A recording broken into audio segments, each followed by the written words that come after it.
Gracias, presidente. 3 reflexiones sobre el presupuesto de transporte. La primera, que está relacionado con lo que planteé para el sector de agricultura. Inconcebible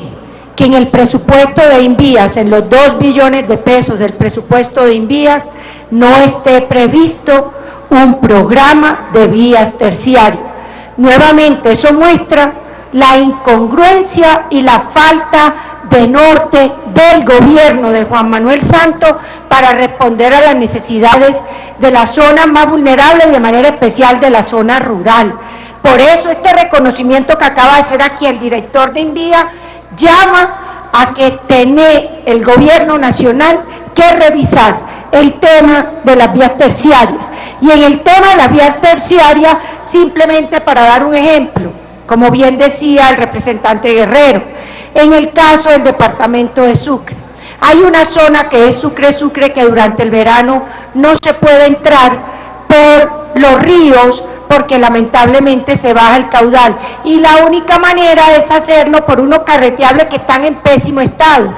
Desde el plan de desarrollo se habló de la vía importante Sucre, el Cauchal para salir a la vía que va de San Marcos y une con la troncal que va a Sincelejo o que va a Medellín.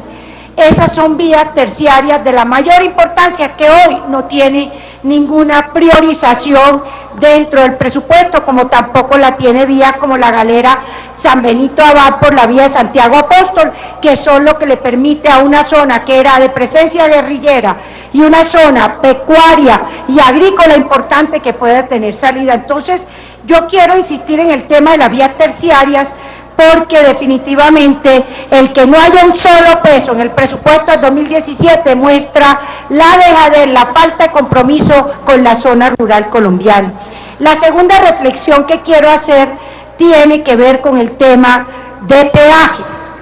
porque vimos que en este gobierno se hizo más énfasis en las vías de cuarta generación, en los grandes corredores que son muy importantes, y que tanto la Agencia Nacional de Infraestructura como Invías se comenzaron a poner peajes cuando en el corto plazo las vías no estaban iniciadas. Hablo del caso concreto de la vía Coveñas-Tolú, que le pusieron un peaje a pesar de que habían dicho que no lo iban a instalar todavía y que rompe fundamentalmente con una conurbación que ha habido hoy entre esos 2 municipios. Y hay esta vía que viene desde Antioquia y va hasta Cartagena. Hoy no tenemos claro cómo va a ser el impacto ambiental de la vía, el impacto económico de este peaje, y realmente creo que ahí el gobierno, como se dice vulgarmente, le hizo conejo a la comunidad de Tolú y de Coveñas. Y como este peaje está el peaje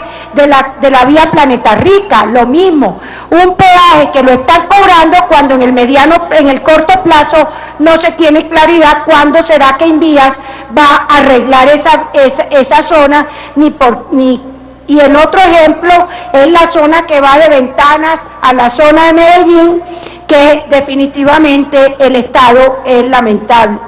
La tercera reflexión que quiero hacer tiene que ver ya con temas como por ejemplo el transporte mixto rural, y esto lo afecta significativamente a la zona del eje cafetero, que es considerada como un circuito turístico y paisaje cultural de la humanidad, del paisaje cultural cafetero. Resulta que hoy día los municipios, los 51 municipios del paisaje cultural cafetero, por el mal estado de las vías y por el otro lado, porque no hay una política clara con relación al transporte mixto rural, caso concreto Jeeps, caso concreto Chivas, nos estamos encontrando que se está perdiendo un valor fundamental de la cultura cafetera. Entonces, a ese respecto, ministro, muy importante que lo tengan presente, porque se preocupa más por las motos, se preocupa más por las busetas, pero se les olvida que a las zonas rurales como en Nariño, en la zona cafetera, etcétera, este transporte es de la esencia de estas zonas. Por eso estamos radicando un proyecto de ley al respecto, porque no podemos dejar que el transporte mixto rural muera, ni que muera también como alternativa para la zona del paisaje cultural cafetero. Y finalmente, me parece importante que no vi absolutamente nada en lo que aquí se dijo del presupuesto. Tal vez dijeron que en el caso del Ministerio de Transporte les preocupaba los compromisos con el paro cafetero, pero es que el paro camionero, perdón, pero es que ese no puede ser el único tema.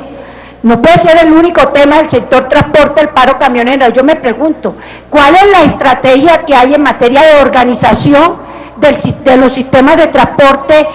como la integración de los estratégicos y de los sistemas rurales? ¿O cuál es la estrategia en materia de terminales de transporte? Ahí comparto lo que se ha dicho aquí, que no hay una visión de hacia dónde quieren ir con el presupuesto, qué es lo que quieren lograr, porque si esto es simplemente una repartición de monto burocrático, pues por supuesto no va a alcanzar, ya se derrocharon mucho de la bonanza petrolera, la bonanza tributaria, de la bonanza de los precios de los productos agropecuarios, y ahora como no hay recursos, entonces no priorizan, y fuera de eso no le traen al Congreso de la República una propuesta clara de cuál será la prioridad de asignación. Entonces yo sí creo que no solo la definición del monto es importante, sino también saber cuáles van a ser las prioridades en cada uno de los sectores. Ya lo vimos esta mañana con agricultura y lo estamos viendo hoy con transporte. Si la prioridad en transporte va a ser la 4G, pues anunciémosle a los productores pobres del sector agropecuario que no esperen un solo proyecto en vías terciarias. Anunciémosle desde ya a los alcaldes que no va a haber proyectos para terminales de transporte y mejoramiento de los sistemas de transporte. Pero tengamos claro cuál es el norte que este gobierno quiere para el año 2017, por supuesto si son coherentes con el plan de desarrollo. Gracias, presidente.